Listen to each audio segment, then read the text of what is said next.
Hello, welcome to the Wildline Podcast. I'm your host, Dan. This is a podcast about movies and how much money they make at the box office. Today is the normal weekend review show for March 15th through the 17th, 2019. I will walk you through the top 10 of this weekend's box office with some deeper dives on the new wide releases. Wonder Park, 5 Feet Apart, Captive State, No Matches Frida 2, which I know nothing about, so we'll figure that one out together. And then we'll talk a little bit about stuff outside the top 10 and then lay out what's going to happen at the box office over the next few weeks. So starting out here, it is the second weekend of Captain Marvel. So Captain Marvel was, of course, in the number one slot for the weekend. It came in at $69.3 million. That is about a 54 to 55% drop. It's still in 4,300 theaters. Per theater average was 16,000. Total take so far for Captain Marvel at the end of its second weekend here is $266 million. So I think, talking about the total amount, that's a good amount. Didn't hit 70. I thought it was going to hit 70. Didn't get there. The key indicator here is that drop is at about 55%. That's good. That's not bad by any stretch of the imagination. Some of these movies can drop super high, maybe even like into the 60s. But for this one, it's holding decently strong. And if we do the little box office mojo showdown that they have, they compare it to a few different movies. And these are the ones they're comparing it to. I don't know why, but this is the ones that they've chosen. Catching Fire, Hunger Games, Dark Knight, and Rogue One. For some reason, they think that those are good comps. It is above Hunger Games. At this point, it's Captain Marvel's at 266. Hunger Games is at 248. It's behind Catching Fire. That was at 296. It's behind Dark Knight, which is at 313. And it's a little bit behind Rogue One, which is at 286. These movies are kind of random, aren't they? They feel kind of random as like a showdown. I'm not sure why. None of those are like comic book movies besides Dark Knight, and Dark Knight had its own little thing going on. So whatever, I think it's doing quite well.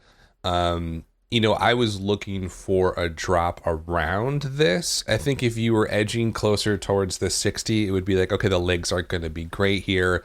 If you were below in the low 50s, high 40s, you'd be like, oh wow, this is going to hold on really strong. It didn't do either of those. It had a very typical drop for a big blockbuster in its second weekend. It looks like, according to Deadline, more women are showing up this weekend. The under 25 female demographic was 27 this weekend versus 19 last weekend. So remember last week we talked about how it was over-indexing with males. That's tending to shift a little bit. 47% females this weekend versus last weekend's 42%. So that's a shift. I think that makes sense. Comic book movies tend to be front-loaded with that fanboy male audience.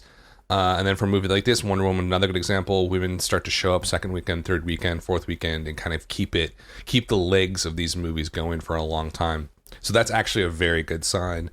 Let's see what else is going on. It's at $760 million worldwide through 12 days.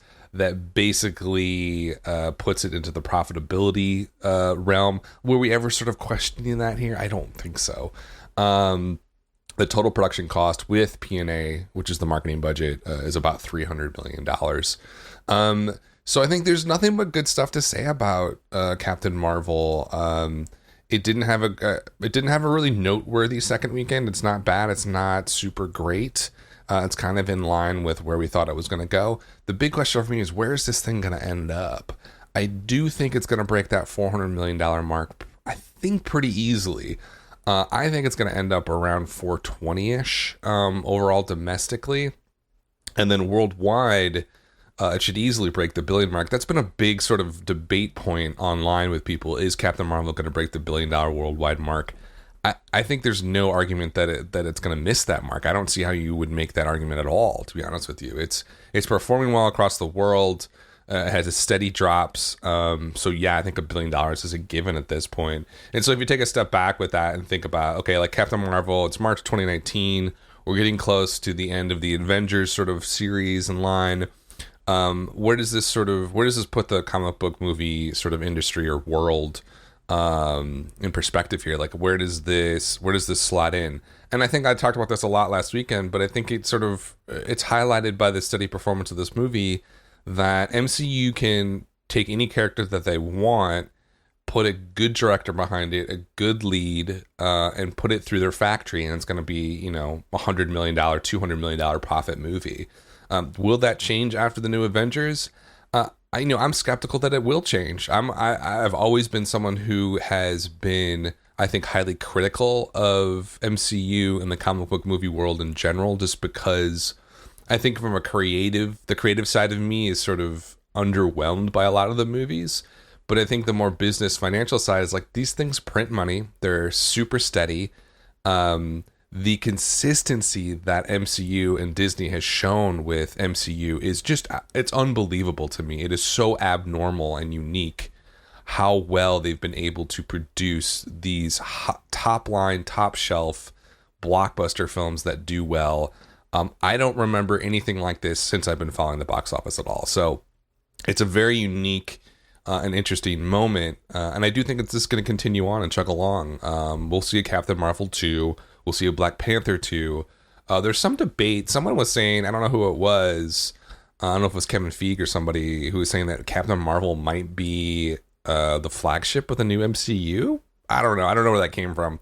I thought it was supposed to be Black Panther. But in any event, it is kind of funny now that I think about it. It's like, because the Avengers thing is coming to an end, MCU has to rebuild this universe, right? So they're going to have their foundational characters like Captain Marvel now and Black Panther. I don't know if Thor is going to continue. Probably not. I feel like that's the end point of that. Captain America, he's gone. Iron Man's gone.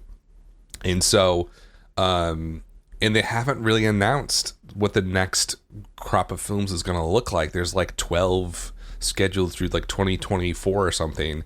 And we don't have titles or characters or anything for that. So I think that in the same way that DCEU is starting to build up, they had that false start with the Batman versus Superman disaster. The Man of Steel stuff I thought was terrible too. And then you had the completely flaccid Justice League, which was such an epic disaster. They had to sort of go back and say, okay, let's rebuild. Let's rethink about this. Let's start out with these foundational characters. Now they have Wonder Woman. Now they have Aquaman. I think Flash is coming out sometime-ish in the next year or so. So they're going to have those characters. And I think MCU is doing the same thing just for their next phase. I mean, they've already won like the Super Bowl like 20 times. It's like the New England Patriots or something. And now they got to rebuild the team without Tom Brady, essentially. So that's what's happening to Captain Marvel. And no, it's cool. It's a really great performance, and I do think it's going to continue on. Billion mark easy, 400 million mark domestically is going to happen, and that I think that is surprising at how well it's performing. I think everybody thought it was going to do quite well, but it is over indexing on expectations, I would say. So that was number one this weekend. Captain Marvel at 69.3 million. Might go up with actuals tomorrow. We'll see. Number two was Wonder Park, a Paramount animation film. This one has been in development hell for 5 years. I think the director got fired for inappropriate behavior about a year ago and some. So no one was really expecting this to do all that well. Quality-wise in Wonder Park, critics gave it 30% on Rotten Tomatoes, which is terrible, obviously. 4.7 out of 10 is the actual score from critics. Audience was 49%, also not great, but who knows if it's hacked or not. It's usually, I don't really know how the hacking goes on Rotten Tomatoes. You kind of have to read it like the wind, depending on what the movie is, what the subject matter is, who the studio is, who's involved, which way the shills are going to go on that one. You're not really sure. Cinema Score, which of course is an in-person survey and scientifically sort of based on some level, a B+, so not terrible. Letterboxd score from the movie nerds, 2.6, which is awful. So the quality here is not good. The only sort of light shining through is that cinema score of a B+. The rest is consider it basically a trash movie. And from what I've heard anecdotally online, it sounds like it's just awful, especially for parents who take their kids. That one, Wonder Park's opened up at 16 million this weekend. That's on 3,800 theaters. Per theater average is $4,100. This one was expected to do a little bit smaller than this. I think I said like maybe, I can't remember what I said, 12 or something. I think tracking was looking at 10 to 14 overall. So this definitely was a little bit of an over performance. It did cost $100 million to make, though. So they're going to be in trouble in terms of making it profitable. And just like back of the napkin math for that, if you spend $100 million on a film and it's a wide release, let's say over 2,000 theaters, like a normal wide release, you're going to need to make a lot of money worldwide. You're probably looking at $300 million probably in costs overall. Now with this one, you gotta start to like they Paramount knew this wasn't going to be massive, right? So they have to think from a marketing perspective, their P&A budget, like how much are we really going to spend on this? Are we going to spend the normal, $50-60 million domestically just to market this, and then another $60 million worldwide to do it? Probably not. They probably pared that down pretty significantly because they didn't think it was probably worth it. But then you're sort of cutting off your nose to spite your face, because if you don't market it appropriately, then that $100 million production budget becomes a bigger and bigger risk, right? So I think here, $300 million world or costs, it would probably have to do, I don't know. It'd have to break at least 300 worldwide box office, I think, to break even. Again, I'm just using like Deadline's old numbers, the profitability sort of studies. I don't know. I mean, I think that they're pretty accurate. It's the most accurate data that we have out in the public, probably, for this stuff. There's no real foreign take for this so far, only 4 million. So it's at $20 million worldwide. So it's got about $280 million to go in order to get to that profitability realm. I don't see that happening. I think what essentially was going on here is this was in development sort of chaos. They moved forward with it. They changed the story probably 1,000 times. The name of the movie is not even in the movie. I think they call it Wonderland or something in the movie. So it's definitely kind of a mess. And I think Paramount's just going to write off a lot of this and try and soak up as much money as they can to mitigate that loss. But it did perform okay this weekend. Like $16 million is not bad for what this was. And so we'll see how it plays out. It could... remember with children's films, the drops are usually pretty low. So this could have like a 45% drop next weekend. Average is like 50 to 55-ish. If it continues to have lower drops, it could make a fair amount of money here domestically. I don't know what the plans are for it internationally, but I don't think it's going to come anywhere near to break even. And so it's going to be a pretty significant loss here for Paramount, despite its little overperformance here. So that was number 2. Number 3 was 5 Feet Apart. This is a Lionsgate CBS Films co-production. It did 13.1 million, which is more than I thought it was going to do. Opened in 2,800 theaters. Per theater average was just shy of $4,700 per theater. This is an interesting film. I didn't know much about it. The only thing I really knew was that it kind of reminded me of Fault in Our Stars a lot. You have a couple of sick people, or at least one sick. I don't know anything about the plot clearly. They're sick people, they're young, and they fall in love. That's all I really know about this movie. And so it had that sort of like, it's got that audience built in. There's always that sort of teenage romance illness sort of thing that draws people in. And the thing that stuck out to me on this one was Haley Lou Richardson is in it. And she is a younger actress. She's been in a few movies. You probably have seen her in Split. Yeah. She was like one of the main characters, one of the main girls in Split. But if you haven't seen this movie, go out and watch Columbus. She is phenomenal in it. Like, I can't even... It's one of my favorite movies of the last 5 years. She is just... The thing about Haley Lee Richardson is she comes across, especially in the movie Split too, and it's sort of like maybe kind of preppy. I don't even know how to describe it. She just doesn't come across necessarily as like this super arty deep actress, but she absolutely 100% is.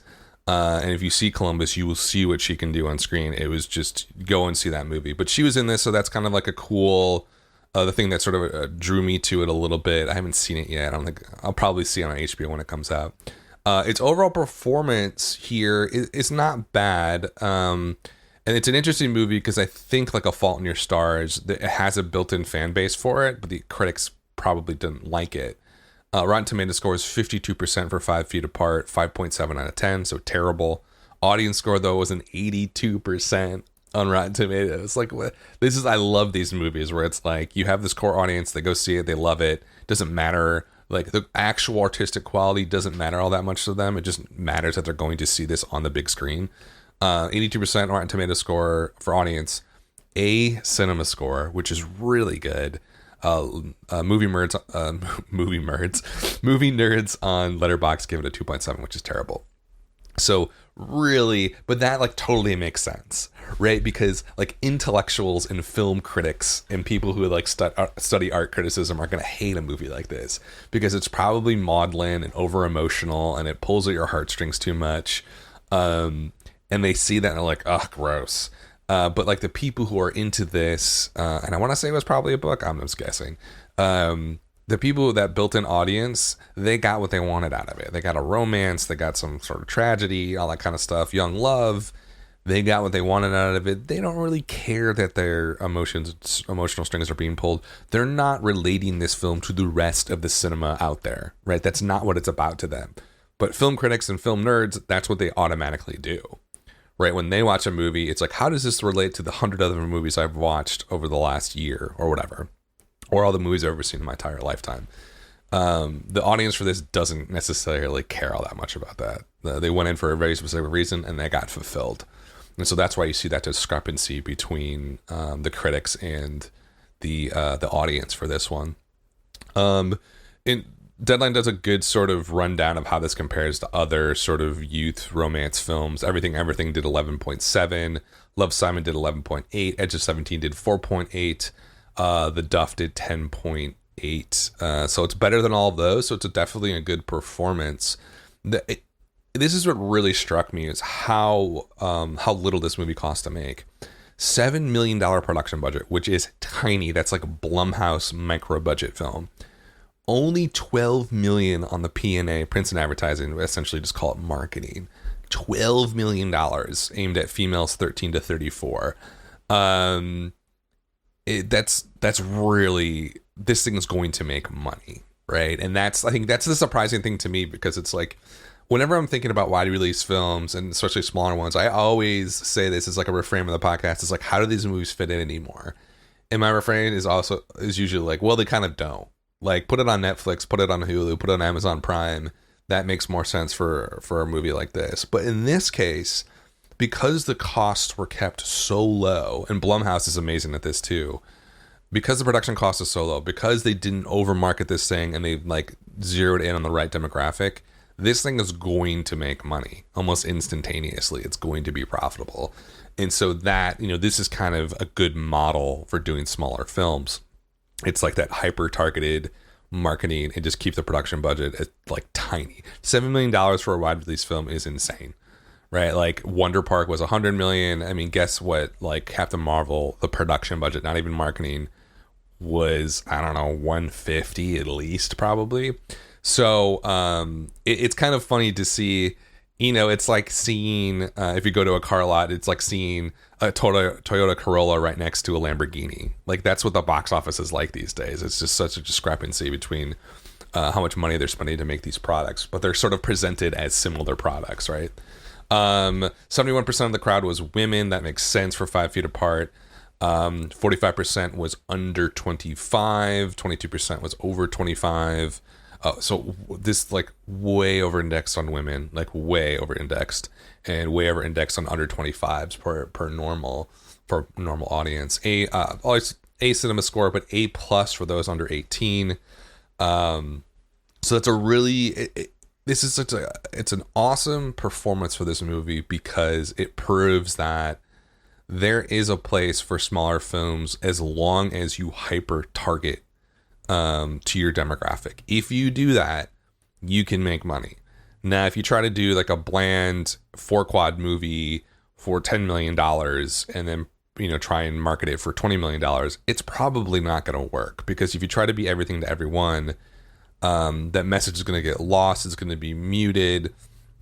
It's just not going to work. But this does work. So 5 Feet Apart, we'll see how that, based on the reviews that I'm seeing from the audience, like throw out the critic stuff and the movie nerd stuff, this probably will have a super low drop in the next weekend. I'm going to guess right now it's below 50%. The only thing that might push it higher is you have a built-in audience and fans of the story already, so maybe they want to go see it, but maybe they'll see it twice. Maybe we'll see it next weekend again. So I'm going to guess a low drop on this, and a really good performance domestically. Internationally, I couldn't tell you. Okay, so that's 5 Feet Apart. So look at the top 3: Captain Marvel, decent performance; Wonder Park, over performance; 5 Feet Apart, over performance. Wonder Park's still going to lose a lot of money, but I think 5 Feet Apart will be profitable. Number 4 this weekend, How to Train Your Dragon: The Hidden World, 36% drop. That's a very typical later stage children's movie drop in its 4th weekend. 9.3 million, starting to lose theaters, lost 300 theaters. Per theater average is a decent $2,500 in its 4th weekend. Total take so far is $135. This one's chugging along. It's performing quite well in its later weekends. It'll probably be staying in the theaters for at least, I would say, 10 to 12 weeks. So it's going to keep on picking up money as long as those drops stay below that 45% mark, or even below 50%. It's going to sort of rake in a lot of cash here. When a lot of movies are starting to sort of disappear by their month mark, children's movies, that's when they really kick in and start to make up a lot of ground on a traditional normal movie. So that was number 4. Number 5 was Tyler Perry's A Madea Family Funeral, $8 million. This had a great drop, 35% drop. Why are drops so low this weekend? That one's really surprising, because that was so front loaded, and you think like the people want to see this, they go see it opening weekend, and that's sort of it. Like that's most of the movie. His movies usually have terrible multipliers. 35% drop, lower drop than How to Train Your Dragon. Per theater average is $3,500. It's already made $60 million right its 3rd weekend. I got to pay more closer attention to this movie. I don't know what's going on. Is it breaking out? Maybe, I don't know. It's at $60 million in its 3rd weekend. So that's pretty good. That's really good. And that drop is insane for that movie. And we're not even really close. When the hell is Easter this year? Because I feel like Tyler Perry always has like an Easter spring movie that he puts out. If this thing could hang on till Easter, I don't know, is $100 million possible? Could this like break all the other performances of his movies? I gotta take a look and just see where. So the best performing Tyler Perry movie ever was Madea Goes to Jail back in February 2009, and that was at $90 million. This is already, so there's 9 movies overall. This one ranks 5 now. It will pass Family Reunion at 63 and probably Witness Protection at 65. Does it hit the Halloween number at 73? I think so. If these drops keep low, Easter's out at least a month now. I feel like it's going to do it. I feel it. So I'm going to watch that one pretty closely. But that was number 5 this weekend with $8 million. That's Tyler Perry's A Madea. Number 6 was No Manches Frida 2. Did 3.8 million and only 472 theaters. Now this is, obviously I don't know that much about this film. I didn't even know it was coming out. It wasn't even technically a wide release. It's a 472 screen is not, or theaters, is not a normal wide release. But here's the thing. It did 3.8 million. That's $8,250 per theater. That's a really high per theater average for a movie like this. So this is performing quite well.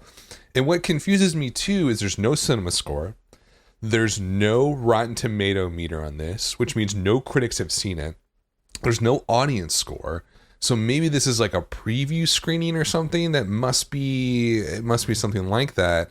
The poster says March 15th. So I don't know what happened here. Obviously it's a Spanish language film, meant for Spanish speakers in the United States and Canada.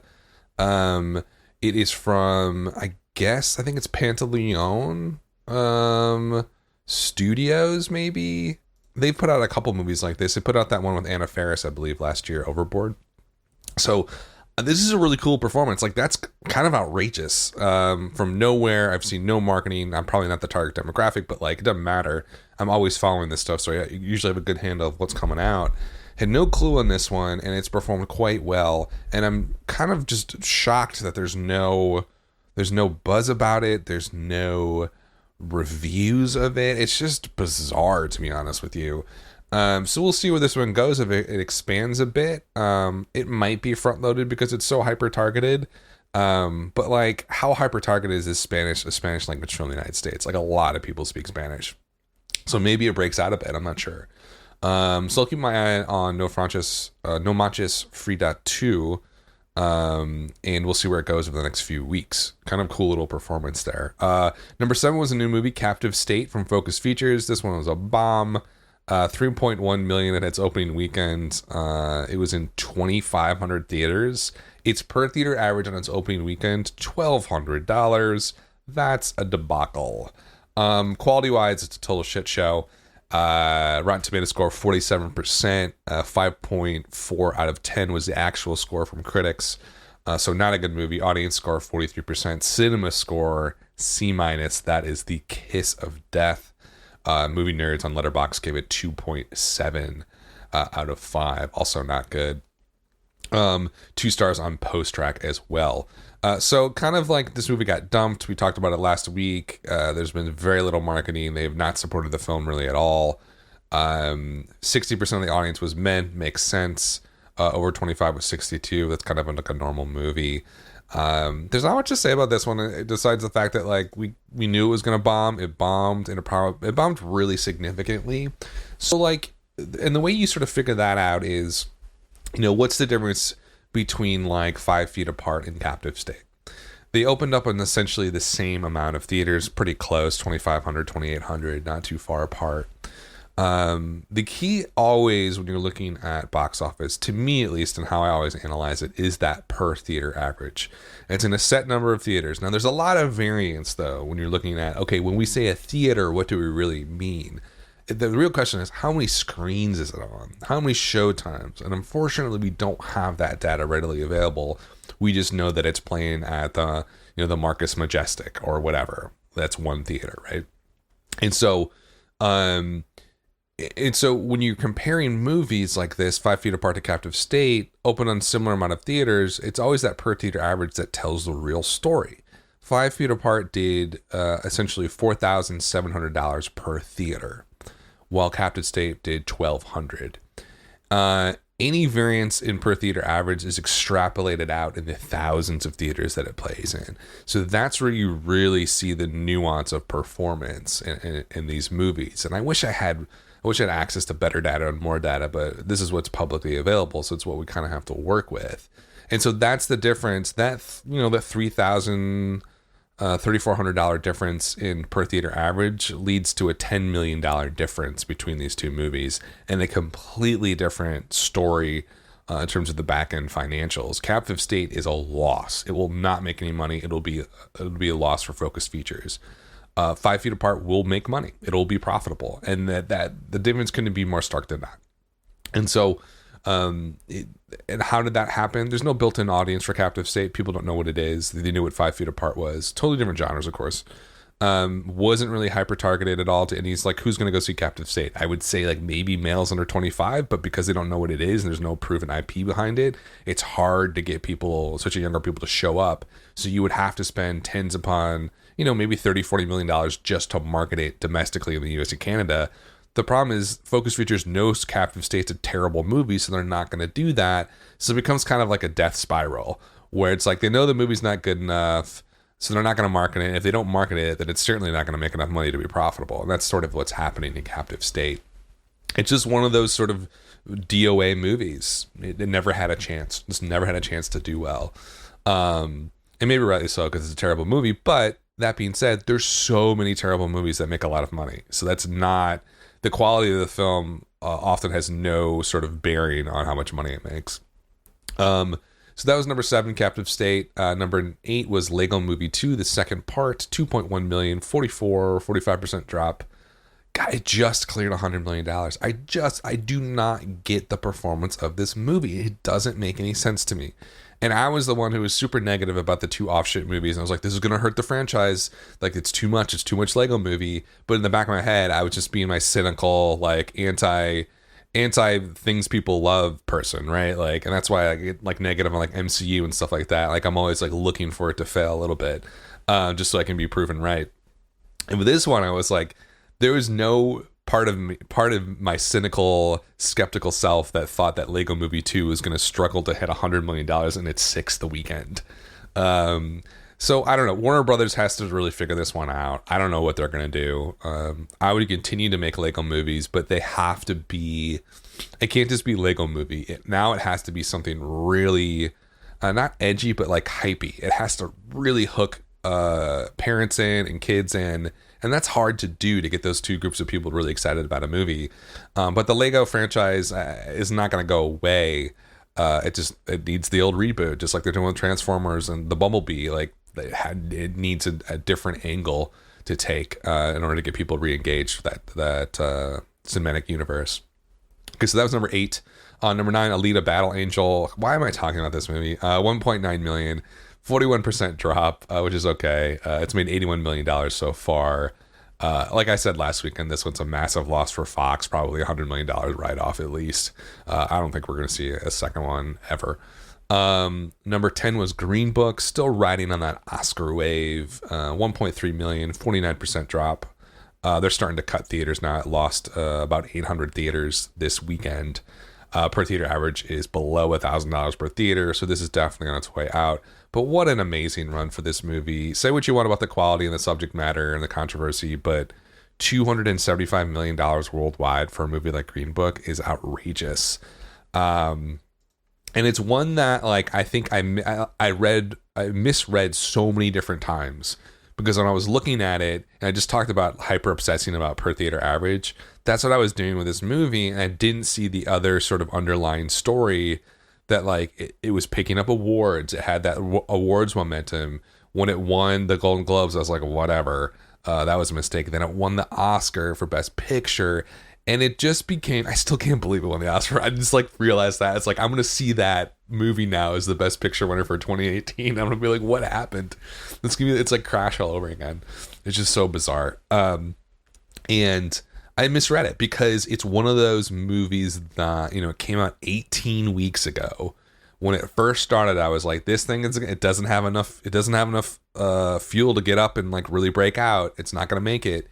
And then it just like stuck around. It just stuck around week in and week out at like 800 theaters, 1,000 theaters, and then like 1,500 theaters. And it just kept making okay money. And the theaters kept it in there because, you know, if it's winning awards, they think, if I can get $1,500, $2,000 out of this weekend, that's going to beat a lot of the movies in the top 10. So why don't I just keep it around? I think that's it. It's one of those special runs of a movie you don't see very often, kind of like a Hidden Figures. Just like it doesn't go away. It's a marathon runner, not a sprinter. And I think that's what happened with Green Book. And that's why it made $275 million worldwide. Okay, so that was the top 10. Kind of an interesting top 10. Some weirdness going on. Wonder Park Disaster Movie does $16 million out of nowhere, but it doesn't matter. It's still going to lose a ton of cash. 5 Feet Apart, it's basically going to be profitable by like the next week. Captive State, you know, Death Spiral, typical story, what we see when a smaller film like that doesn't get supported, and it's terrible. No Manches Frida 2, movie out of nowhere, does $8,000 per theater, which is just awesome. So see where that goes. No coverage whatsoever on that one. So that's the top 10, and Captain Marvel obviously is doing pretty well. It will be, you know, a massively profitable film for Disney and Marvel. Outside the top 10, is there anything to look at? Isn't It Romantics at 11? Apollo 11 is at number 12 spot. It's done 5.5 million so far in its third weekend. The buzz on that one is just huge. People have been they're raving about it. Raving about a documentary about Apollo 11. It's from Neon, who I really support. 1.2 million this weekend. That's a 2% drop. It added 183 theaters. We should keep an eye on this one. because it's adding theaters. It's not dropping at all. It's basically staying flat, which is you almost never see in this industry in the box office.